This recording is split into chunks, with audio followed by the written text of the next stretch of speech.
U turn নিয়ে 3 kilometre U turn নিয়ে মোহাম্মদপুর যাওয়া লাগে, আপনার তাই করতে হবে। বিবাহের বয়স 18 করে ফেলেছে, 18 আর 21, আপনি মৌলভী সাহেব মানবেন না, হয়তোবা মিথ্যার আশ্রয় নেবেন, না হলে যদি আপনি বাহাদুরি দেখান তো কন্যা থাকবে, কন্যার জায়গায় আপনার ধরে জেলখানায় ঢুকায় ফেলবে। এই তো চান্দিনা আমি বয়ান করে আসছি, চান্দিনাতে এক বাবা তার কন্যাকে বিয়ে দিয়ে দিয়েছে, 18 হয় নাই, বাস বিবাহের আসর থেকে বাবারে ধরে জেলখানায় ভরে ফেলছে। আপনি কর, ট্যাক্স, কাস্টম, রাষ্ট্র যত আইন করে মানতে হবে। মাহফিল করবেন, রাষ্ট্রের অনুমতি ছাড়া মাহফিল করতে পারবেন না, রাষ্ট্রের সবকিছু আপনাকে মানতে হবে। এখন আপনি ভদ্র মানুষ, আপনি আলেম, আপনি রাজনীতি করবেন না, রেজাল্টটা কি হবে জানেন? এক সময় চারিত্রিক সার্টিফিকেট আনতে যাবেন এমন ব্যক্তির কাছে যার নিজের চরিত্রের বালাই নাই। জন্ম সনদ আনতে যাবেন এমন ব্যক্তির কাছে যার জন্মের ঠিক ঠিকানা নাই।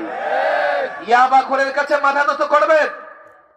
কক্সবাজারে 16 বছর এমপি ছিল এক ইয়াবা ব্যবসায়ী, বিবারিয়াতে এমপি ছিল গাঞ্জা খায়, আর গাঞ্জাখোর, ইয়াবাখোর, ফেন্সিডিলখোর চেয়ারম্যান মেম্বারের সমাজে অভাব নাই। ইজ্জতের সাথে বাঁচতে হলে রাষ্ট্র ব্যবস্থাকে আপনার নিয়ন্ত্রণে নিতে হবে।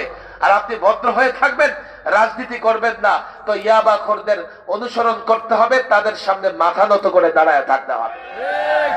আমি তো বলি আলেমদের রাজনীতি করতে হবে, আলেমদের রাজনৈতিক ফর্মুলাও তাদের হাতে আছে, এবং তারা সমাজের সবচেয়ে বিশ্বাসযোগ্য জায়গায় আলেমরা। এখনো একজন আলেমকে যতটা মানুষ বিশ্বাস করে, আপনি দেখবেন রাজনৈতিক দলের নেতার পেছনে অনেক লোক, কিন্তু আপনি একটু ছদ্মবেশে ভিতরে ঢুকে দেখেন, ওই পিছনে যেই কয়টা আছে একজন অন্তত 10টা করে 12টা করে গালি দিতেছেন না, তাদের আছে না নাই? ওরা শ্রদ্ধা করে।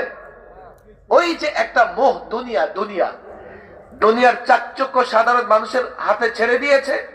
এই মানুষগুলো পিঁপড়া যেমন গুড়ের গ্রান পাইলে ছুটতে থাকে, আমাদের যুবকেরা তাদের পেছনে ছুটতে থাকে, অথচ প্রত্যেকটা যুবক জানে নেতার চরিত্র বলতে কিছুই নাই। প্রচলিত রাজনীতি সম্পর্কে মুফতি আমিনুর রহমানুল্লাহ 2টা কথা বলতেন, বারবার আমি হুজুরের কাছ থেকে শুনেছি। প্রচলিত রাজনীতি কি জিনিস জানেন? अगर जरूरत हो तो गाधा को बाप बना लो, अगर जरूरत खत्म हो जाए तो बाप को गाधा बना लो। প্রয়োজন হইলে গাধারে বাপ ডাকো, আর প্রয়োজন শেষ বাপের কয় গাধা।